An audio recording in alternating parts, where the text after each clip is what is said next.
In today's video, we have a special episode. 14-year-old Andrew Gosden vanished after leaving his Doncaster home and travelling alone to London, never to be seen again. His disappearance sparked one of the UK's most haunting missing person cases, filled with unanswered questions, dead ends and quiet heartbreak. Nearly 2 decades later, the mystery endures.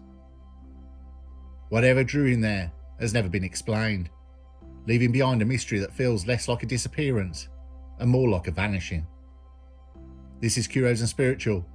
We take a look at the case, the theories, and the police arrests.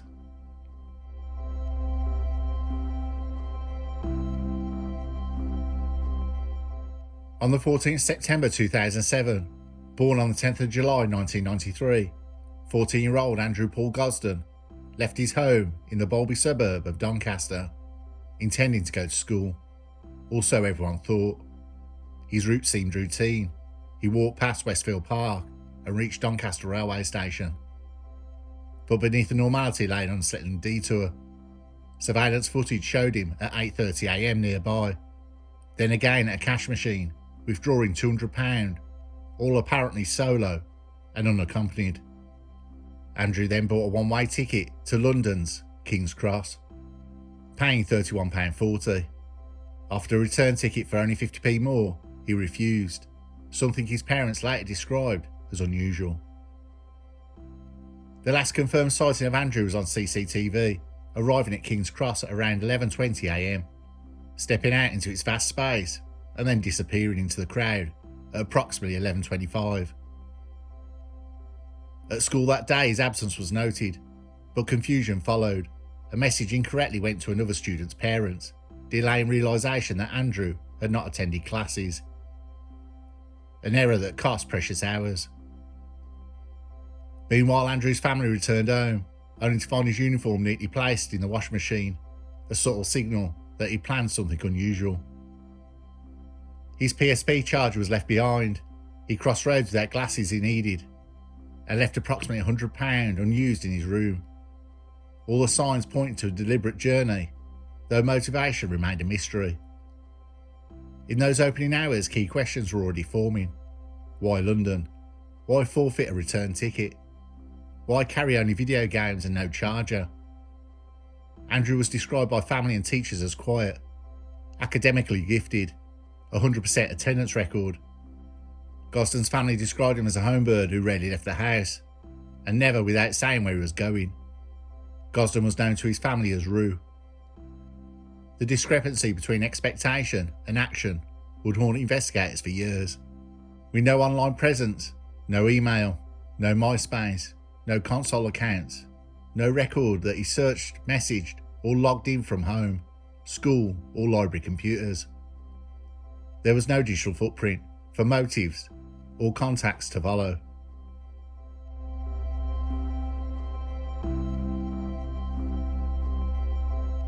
In the days that followed Andrew's disappearance on the 14th September 2007, police in Doncaster and London scrambled to reconstruct the teenager's movements and motivations.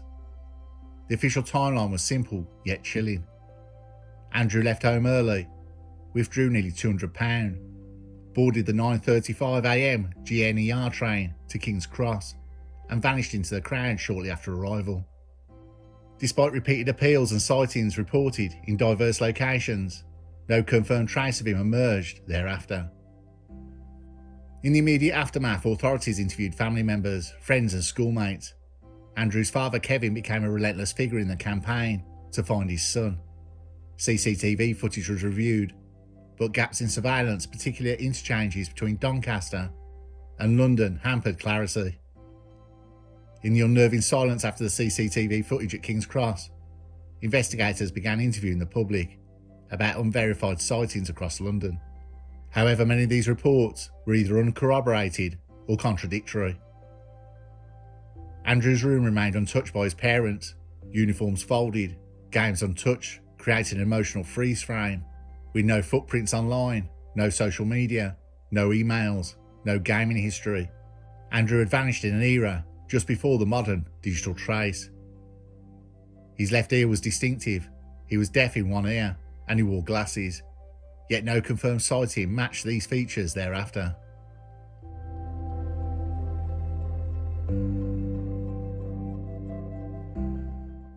As the case aged, authorities released multiple age-progressed images, produced by Missing People and South Yorkshire Police, showing what Andrew might look like in his late teens and then mid-20s.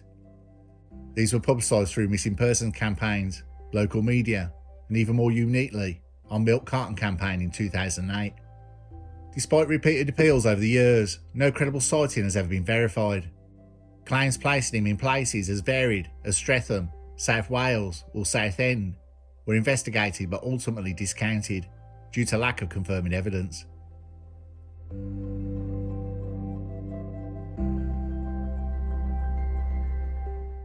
In December 2021, nearly 15 years later, South Yorkshire Police launched a major development. 2 men aged 38 and 45 were arrested in London on suspicion of kidnap, human trafficking, and one for alleged PDF file images. These were the first arrests made in Andrew's case. Devices were seized and analysed, and the public dared to hope. Authorities stated that the analysis of electronic devices could take 6 to 12 months, by which time expectations had risen among both the public and Andrew's family. In September 2023, South Yorkshire Police issued a formal update. Both men had been eliminated from the investigation. Their stories checked out, their data revealed nothing linking them to Andrew, and the Crown Prosecution Service announced no charges due to insufficient evidence. Still no other arrests were made. Detective Chief Inspector Andy Knowles stated that although the men were ruled out, the investigation remained open and active, calling for the public to come forward with any information, even the smallest detail. Andrew's parents described it as living in limbo, their emotional pain intensified by months of uncertainty following the arrests and release. The online community shares such frustration and empathy. One user noted that while the police may withhold information for operational integrity, if they had anything major, they would likely reveal it. The trail goes cold once Andrew leaves King's Cross, and no aerial view, CCTV, or witness testimony has filled that gap. Critics and commentators argue that procedural missteps in 2007 delayed key lines of inquiry. Some believe that the authorities concentrated too heavily on interviewing family members, inadvertently missing opportunities to question schoolmates, neighbours, with timely interviews. It is also argued that CCTV footage in London areas Andrew might have passed through was overwritten before review. Despite modern methods being far more effective, the case remains rooted in a pre-smartphone era, stripped of mobile phones.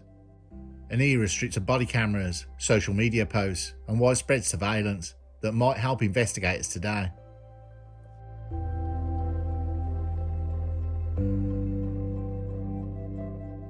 The Gosden family has tirelessly campaigned for awareness. Their journey also raised broader questions about how families of the missing are treated, how digital forensic methods evolve in cold cases, and whether all patterns of behaviour were followed or dismissed. While police pursued leads and went through digital evidence and revisited surveillance footage, the Gosden family were thrust into a life divided into 2 parts, before the 14th of September 2007 and every moment after. What began as a mystery quickly became a test of endurance, one that would span years, drain emotional reserves, redefining their relationships and casting a long shadow over daily life.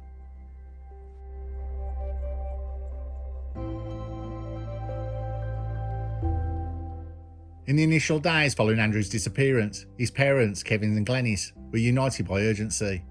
Posters bearing Andrew's face went up not only in Doncaster but across London, where he had last been seen.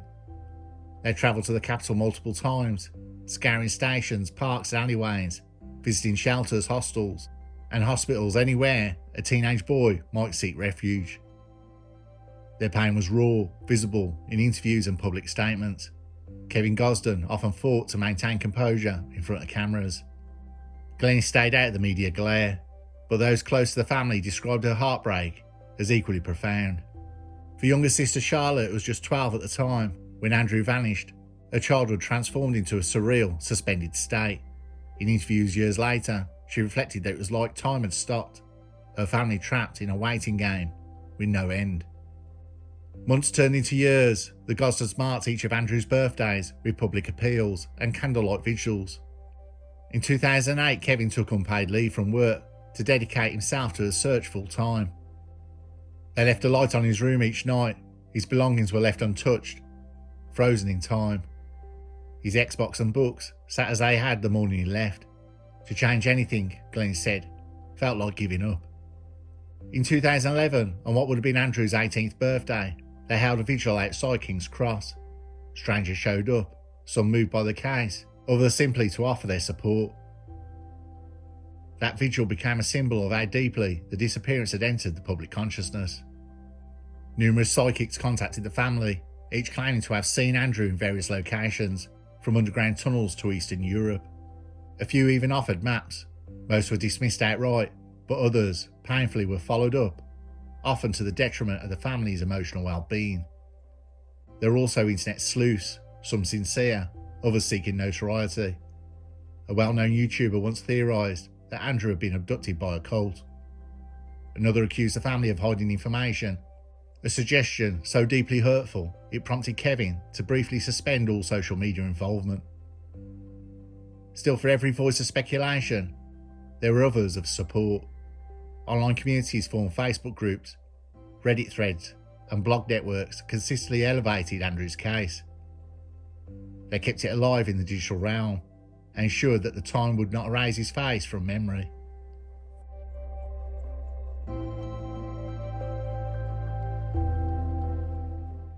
Media coverage was both a gift and a curse. In the early days, national outlets picked up the story. The BBC, ITV, Channel 4 all ran features on Andrew, showcasing CCTV footage and appeals from the family. Kevin Gosden made more than 200 media appearances in the first year alone. But with time, coverage dwindled. New tragedies emerged. Fresh headlines took precedence. It became hard to convince newsrooms to revisit a story with no new developments. The family began crafting their own media strategy, creating websites, press releases, and even short videos with age-progressed images of Andrew. Kevin's journey over the years transformed him from a desperate parent to a key voice in missing person cases. He became a fixture at forums, inquiries, and parliamentary discussions related to missing children. His insight, grounded in lived trauma, gave urgency and humanity to policy discussions. Despite his growing public role, Kevin's focus remained constant: to find his son. If Andrew's out there, if he's living under a different name, scared or ashamed, I want him to know there is no judgment, just love. The mystery of Andrew Gosden's disappearance began to evolve beyond a case file. It became a cultural cipher, each new theory an attempt to rationalise the irrational. Police were left with an absence rather than a trail. Andrew had taken one train to London and never surfaced again. In that vacuum, speculation bloomed. The possible theories about Andrew's disappearance generally fall into four categories. He ran away intentionally, he was abducted, he died shortly after arriving in London, or more chillingly, chose a new life entirely off the grid. Each theory carries its own weight and its own limitations.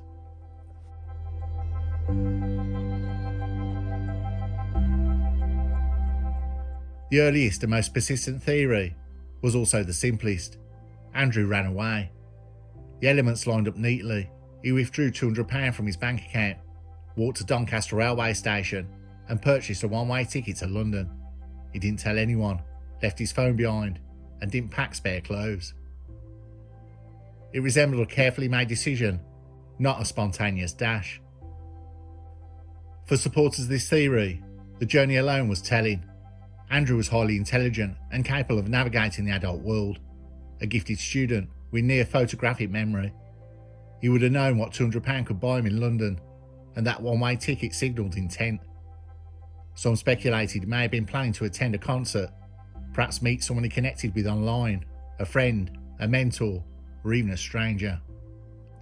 But the problems with this theory are vast. Andrew had no known access to a computer at home. He didn't own a smartphone. The family monitored their home internet, and forensic analysts of the family PC yielded no clues. Furthermore, Andrew wasn't secretive. He didn't show signs of distress or rebellion. If he was planning a departure, he did so without betraying any signal to those closest to him. What is troubling, if this was a runaway case, why did Andrew never contact anyone? Not a letter, an email, or a whispered phone call in the intervening years. Even those who leave home in pursuit of freedom often reach out eventually, if not to return, then to say they're okay. Andrew never did.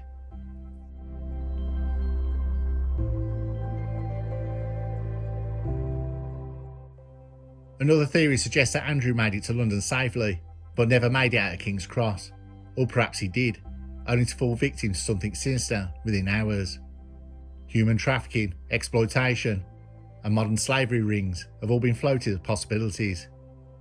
Some experts argue that London, with its anonymity and size, is a hunting ground for predators. King's Cross in particular has a history. A 14-year-old boy walking alone, especially one who looked younger than his age, could easily be seen as vulnerable. Supporters of this theory point to Andrew's complete disappearance as evidence. In most runaway cases, there's a digital or physical footprint, CCTV, banking activity, sightings. With Andrew, the trail ends abruptly at King's Cross. It's as though he walked into a void. One misstep, a stranger with malicious intent, could explain all that. However, critics of this theory highlight there's no evidence of a struggle, nor did Andrew show signs of being coerced into travel. CCTV footage shows him alone, composed, unless he was intercepted immediately after leaving the station. There's a significant gap that no one has yet filled.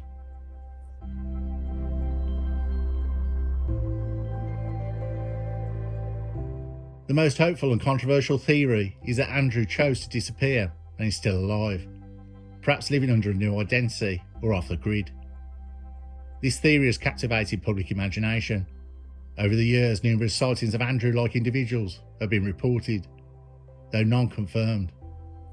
In 2018, a man walked into a London police station, claiming to be Andrew.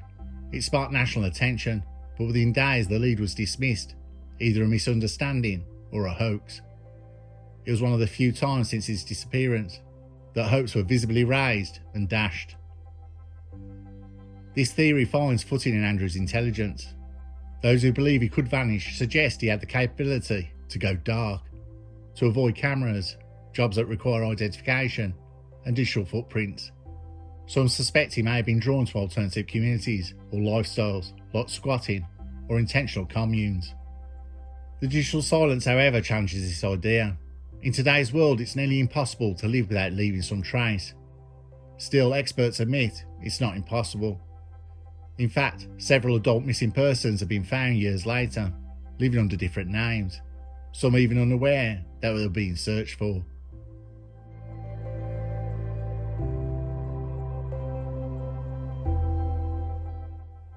Much of the theorising around Andrew's case has unfolded online.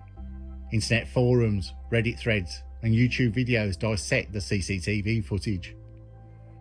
Andrew's interest and his possible motivations. Some go deep, perhaps too deep, drawing tenuous links and engaging in amateur sleuthing that sometimes borders on the harmful.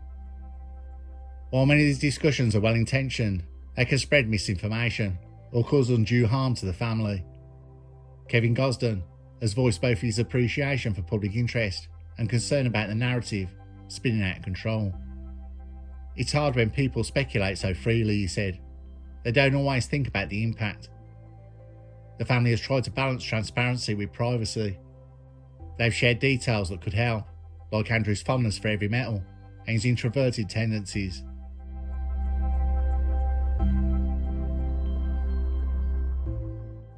Ultimately, what makes Andrew's case so haunting is a total absence of clues after a certain point. He wasn't part of an online subculture that left a trail. He didn't write letters or post cryptic messages or confide in friends. He simply vanished. Each theory remains plausible yet unproven. The idea that he ran away, was harmed, or living quietly under a new name.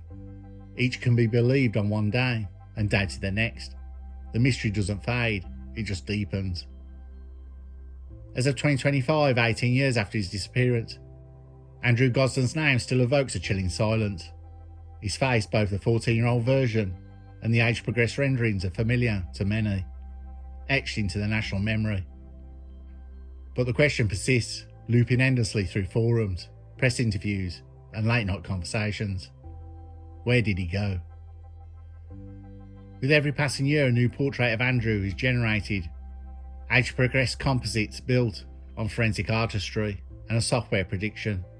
They offer a glimpse of who he might be, a young man with soft eyes, slightly longer hair, perhaps a hint of a beard. But these images also underscore the brutal truth. He missed entire chapters of his own life. He never sat his GCSEs. He never applied to university or learned to drive or voted. These aren't just moments lost to his family, they're years lost to him. Kevin Gosden, the ever-measured voice of the family, shared his thoughts publicly. We've spent years not knowing what happened to our son. Any development is emotionally complicated. Hope and fear exist side by side. We want answers, but we are terrified of what those answers might be. He also expressed cautious appreciation for the renewed effort from police, while reiterating the importance of not just jumping to conclusions. Until something is proven, we must wait. But it does show us that someone is still working. That means the world to us. The Gosden family have always maintained an open door policy. If Andrew were to reappear, they have said he'd be welcomed back without judgment, without questions, just love. This has become one of the defining legacies of their approach. Unwavering compassion, paired with unshakable resolve. In the UK, tens of thousands of children reported missing each year. Most are found within 24 hours, with 1,700 missing for over a year. Very few vanish completely.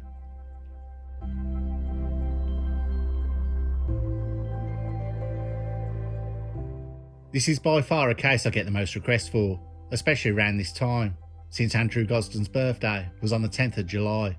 That passed a few days ago. He is now 32 years old.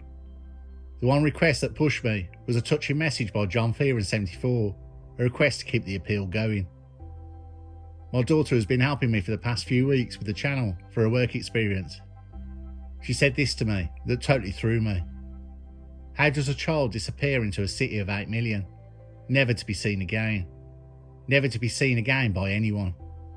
That stayed with me and haunted me for days, enough for me and my daughter to have a full discussion about covering the facts and the events and making a video of what you've just seen. A big thank you to her for all the help she has given me in the past few weeks. Perhaps most haunting of all is the possibility that the truth has always been close, simply unnoticed, waiting in the silence we've learned to live with. Andrew Gosden's story endures, not just because it remains unsolved, but because it touches something deeply human. The fear of losing someone without reason, without trace, without closure.